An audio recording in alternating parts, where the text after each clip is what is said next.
नमस्कार, hornbill TV देख रहे हैं आप। मैं हूं आपके साथ विशाल गर्ग। इस वक्त की बड़ी खबर का रुख करेंगे। केदारनाथ से बड़ी खबर मिल रही है। केदारनाथ पैदल मार्ग पर घोड़ा खच्चरों की आवाजाही शुरू। सोमवार को धाम पहुंचा राशन और अन्य सामग्री। अब जल्द पैदल मार्ग से भी यात्रा होगी शुरू। 31 जुलाई को बादल फटने से बंद हो गया था मार्ग। गौरीकुंड से केदारनाथ के लिए बंद था खच्चरों का संचालन। 29 जगहों पर क्षतिग्रस्त हो गया था हाईवे। तो बड़ी खबर आपको बता रहे हैं, जहां पर अब जल्द ही यात्रियों के लिए पैदल मार्ग खोल दिया जाएगा। अब यात्री केदारनाथ पैदल मार्ग से भी जा सकेंगे। शासन प्रशासन की ओर से पूरी तैयारियां इसके लिए कर ली गई हैं और सोमवार को खच्चरों के जरिए राशन पहुंचाया गया था गौरीकुंड से केदारनाथ। और अब यात्रियों के लिए भी जल्द रास्ता खोल दिया जाएगा। और संवाददाता अरुण सैनी हमारे साथ फोन लाइन पर जुड़ गए हैं। अरुण, क्या कुछ ज्यादा जानकारी मिल रही है, किस तरह से और कब तक ये रास्ते खोल दिए जाएंगे यात्रियों के लिए? जी हाँ, बिल्कुल।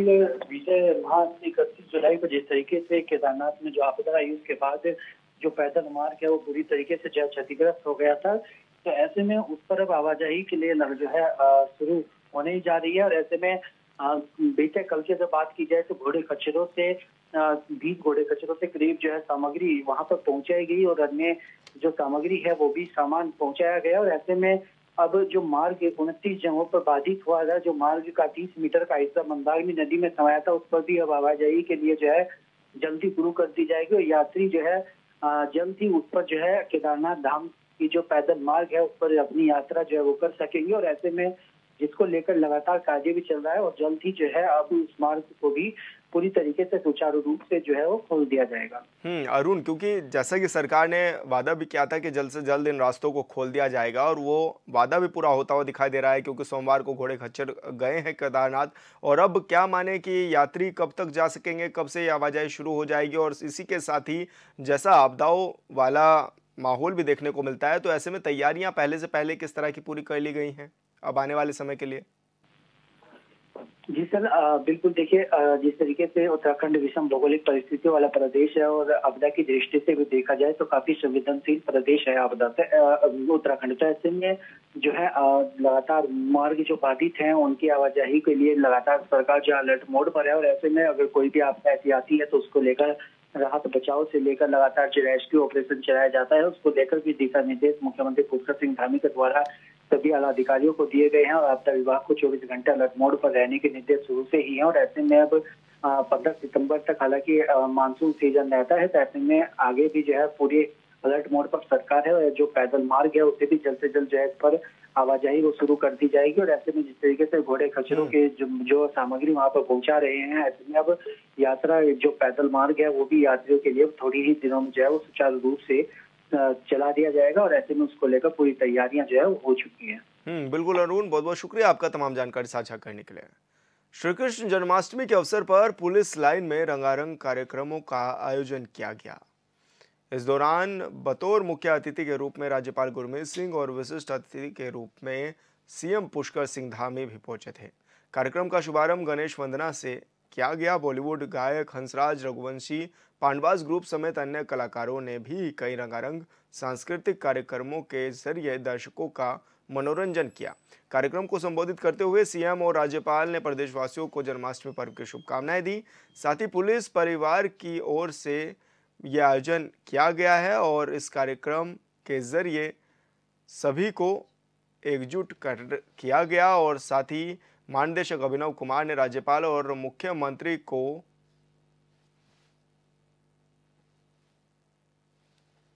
बधाई भी दी है।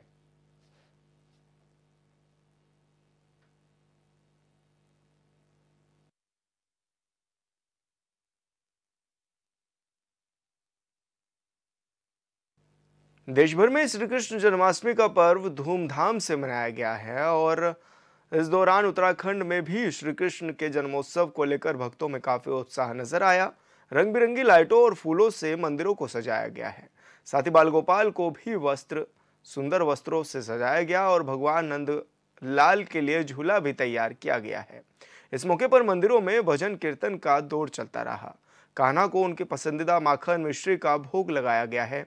बाल कलाकारों ने श्री कृष्ण और राधा रानी बनकर मनमोहक प्रस्तुतियां भी दी हैं। उत्तरकाशी, हल्द्वानी समेत अन्य जिलों में भी जन्माष्टमी का पर्व बड़े हर्षोल्लास के साथ मनाया गया है।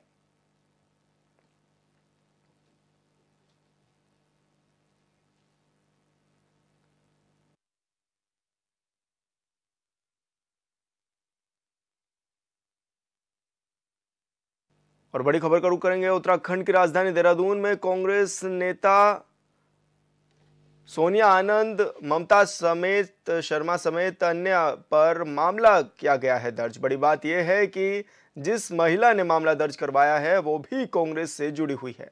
आरुषि सुंदरियाल का आरोप है कि राजनीतिक ईर्ष्या की वजह से सोनिया आनंद पर कुछ लोगों ने यह विवाद दर्ज कराया है और साथ ही 20 अगस्त 2024 को अरविंद मार्ग स्थित गुजराल अपार्टमेंट में आई और ताला तोड़कर अंदर घुस गई। आरुषि सुंदरियाल ने पुलिस को दिए और ये बयान दिए हैं और आवेदन में इस बात का जिक्र किया गया है कि अपार्टमेंट में वाईफाई कैमरा लगा हुआ था जो मोबाइल फोन से कनेक्ट था। लिहाजा जैसे ही सोनिया आनंद, ममता शर्मा ने ताला तोड़ा तो आरुषि सुंदरियाल की मोबाइल पर नोटिफिकेशन आने लगा। जब उन्होंने कैमरा चेक किया तो आरुषि सुंदरियाल ने के होश उड़ गए और क्योंकि उसमें सोनिया आनंद, ममता शर्मा दिखाई दिए। इसके बाद आरुषि सुंदरियाल ने मामले की जानकारी पुलिस को दी, लेकिन उस वक्त पुलिस ने मामला दर्ज नहीं किया।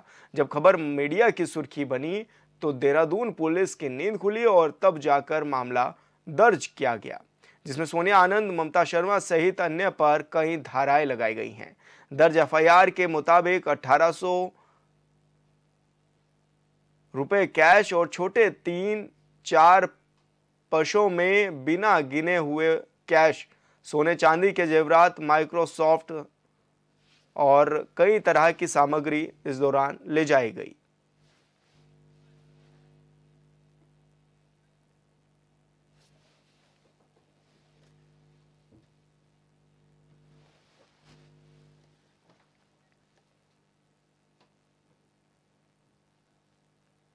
और इस वक्त की बड़ी खबर का रुख करेंगे उत्तराखंड के 2 जिलों में भारी बारिश का अलर्ट किया गया है जारी।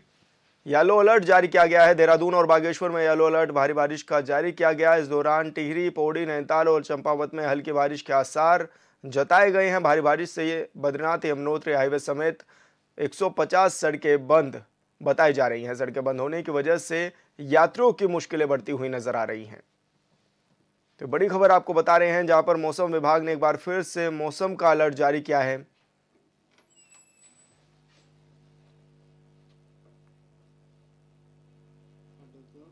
चंपावत जिले के रीटा साहेब घूना घाट मार्ग में एक बार फिर से भिगराड़ा मेले में लगोली की तरफ जा रही मैक्स बिरगुल के पास अनियंत्रित होकर गहरी खाई में गिर गई। हादसे में मैक्स सवार कई लोग गंभीर रूप से घायल हो गए। बताया जा रहा है कि जिस वक्त यह हादसा हुआ उस वक्त वाहन में 14 लोग सवार थे।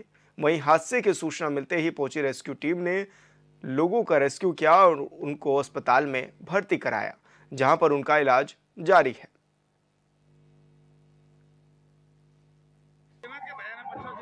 जी, जिला नियंत्रण कक्ष से सूचना मिली थी कि बिरगुल के पास में एक मैक्स गाड़ी पलट गई है। तो उसकी सूचना पर डीसी के द्वारा तुरंत सूचना वहां पर एसओ रेठा को दी गई थी, जो मौके पर आए गए थे। तब तक वहां पर लोगों के द्वारा घायलों को मैक्स से निकाल करके जिला चिकित्सालय लोहाघाट में ले आए थे। लोहाघाट में 10 महिला और पुरुष में जो शामिल हैं और 2 बच्चे हैं। 12 लोगों का उपचार चल रहा है। अभी हमारे पास 12 लोग पहुंचे हैं, जिसमें से 2 बच्चे हैं और बाकी महिला में ज़्यादातर महिलाएं हैं। तो अभी जो चोट है वो सब लोगों की वाइटल स्टेबल है, लेकिन कुछ लोगों की थोड़ा जोड़ों में या कहीं पर जो दर्द या मोबिलिटी नहीं हो रही, तो उसके लिए हम एक्सरे करते हैं, फिर आगे को आपको बता पाएंगे, क्योंकि अभी सबकी स्थिति सामान्य है और जिनकी खुली चोट है उसमें स्टिचेस वगैरह लग रहे हैं। पिछले दिनों उत्तराखंड की ग्रीष्मकालीन राजधानी गैरसैंण में आयोजित विधानसभा के मानसून सत्र के दौरान उत्तराखंड राज्य विधानसभा विधिक संशोधन विधेयक 2024 पारित किया गया, जिसमें विधायकों और पूर्व विधायकों के भत्तों में बढ़ोतरी का जिक्र है। लेकिन कांग्रेस के पूर्व विधायक गणेश गोदियाल ने भत्ते पर सवाल उठाया है। इतना ही नहीं, उन्होंने सुविधाएं लेने से इनकार भी कर दिया है। गणेश गोदियाल का कहना है कि आपदा से हजारों लोग परेशान हैं, आउटसोर्स कर्मियों का वेतन कम है और सरकार विधायकों के भत्तों में बढ़ोतरी कर रही है, जो कि गलत है। गणेश गोदियाल की बातों में कितना दम है, इस रिपोर्ट में देखिए।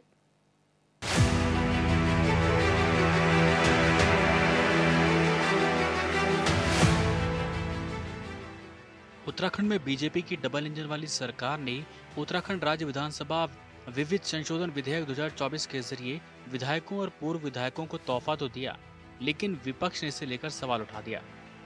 प्रदेश कांग्रेस के पूर्व अध्यक्ष और पूर्व विधायक गणेश गोदियाल ने बढ़ी हुई सुविधाएं लेने से इनकार कर दिया।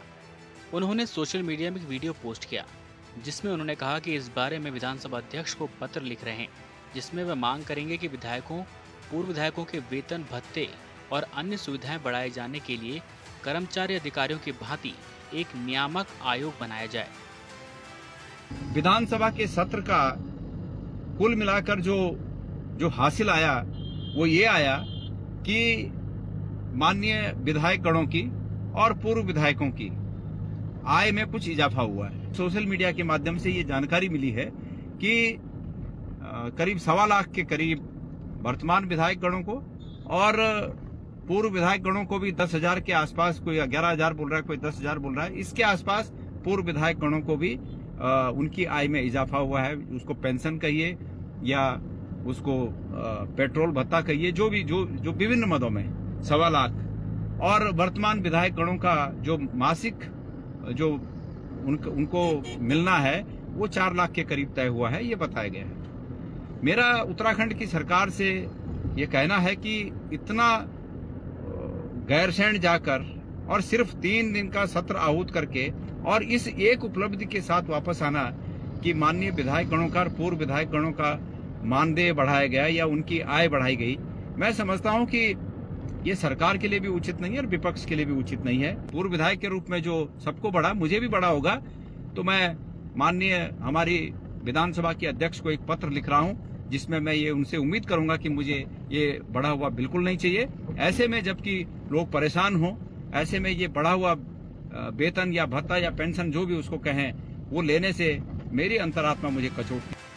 उत्तराखंड कांग्रेस के पूर्व अध्यक्ष गणेश गोदियाल का मानना है कि जनप्रतिनिधियों के भत्ते में बढ़ोतरी का गलत संदेश जा रहा है।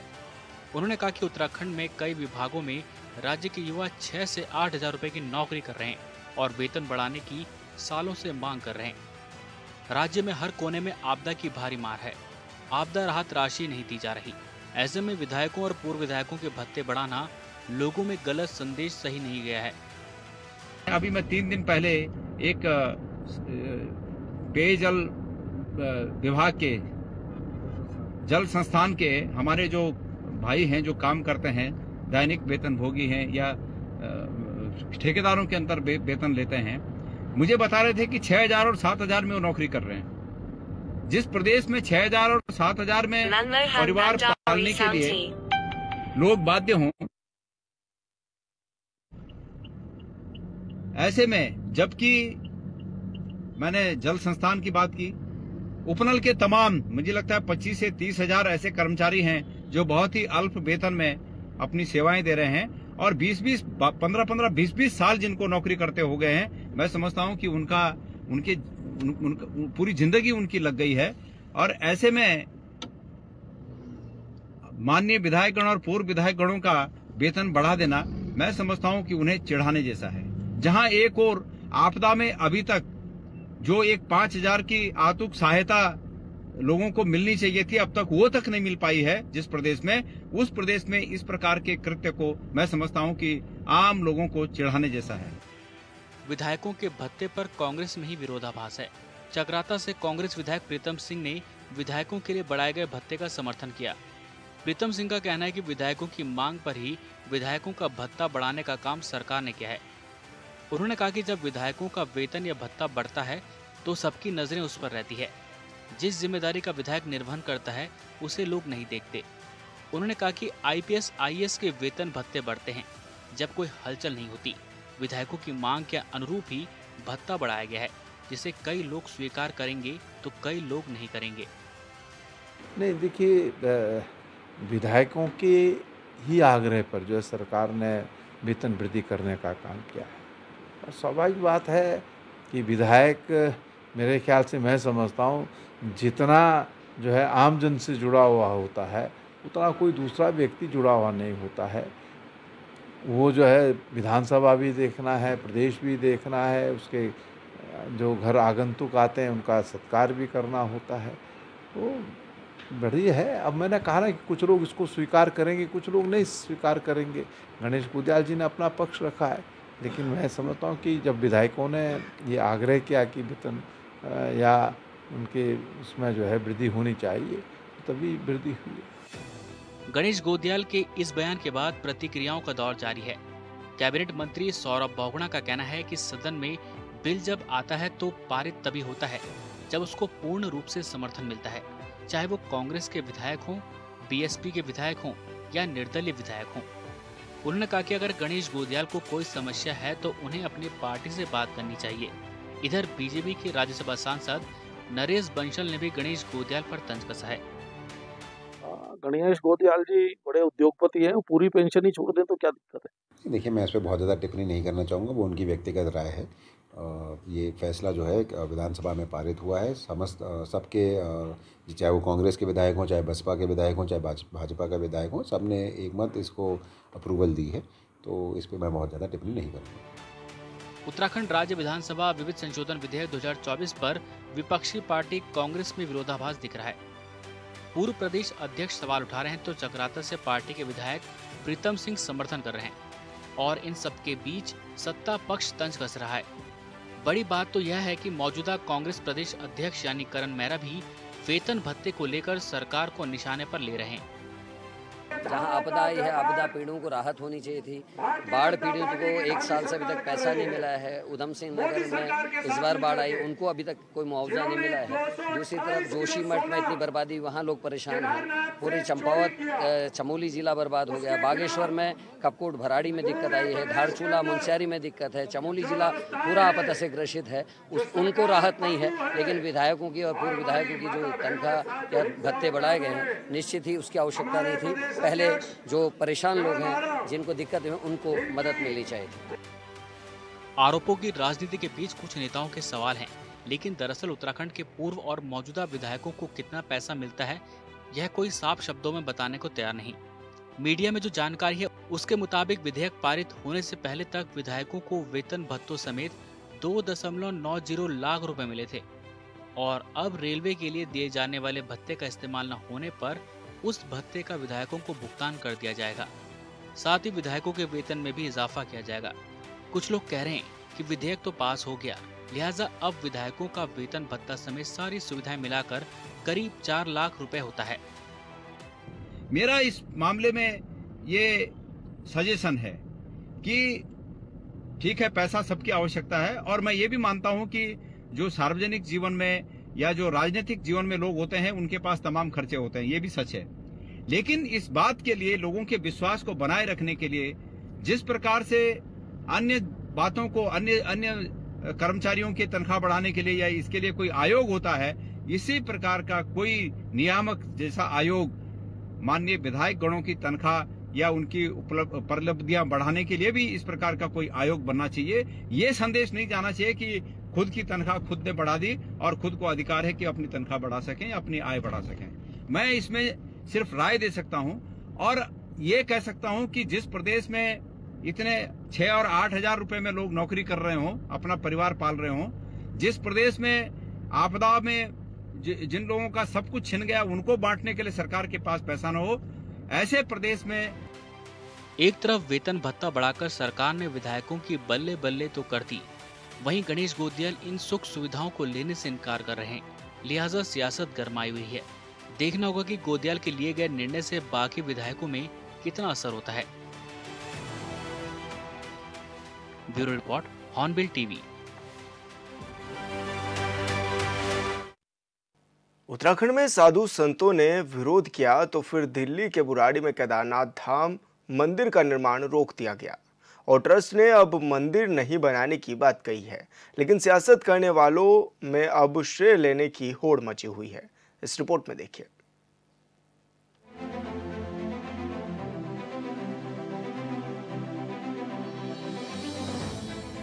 दिल्ली के बुराड़ी में अब केदारनाथ धाम मंदिर नहीं बनेगा। इसकी घोषणा श्री केदारनाथ धाम दिल्ली ट्रस्ट ने कर दी है। इस मुद्दे पर प्रदेश के धर्मावलंबियों के साथ कांग्रेस ने विरोध प्रदर्शन किया था। प्रदेश सरकार ने भी धामों के नाम पर दुरुपयोग रोकने के लिए कठोर कानून लाने का कैबिनेट में निर्णय लिया था।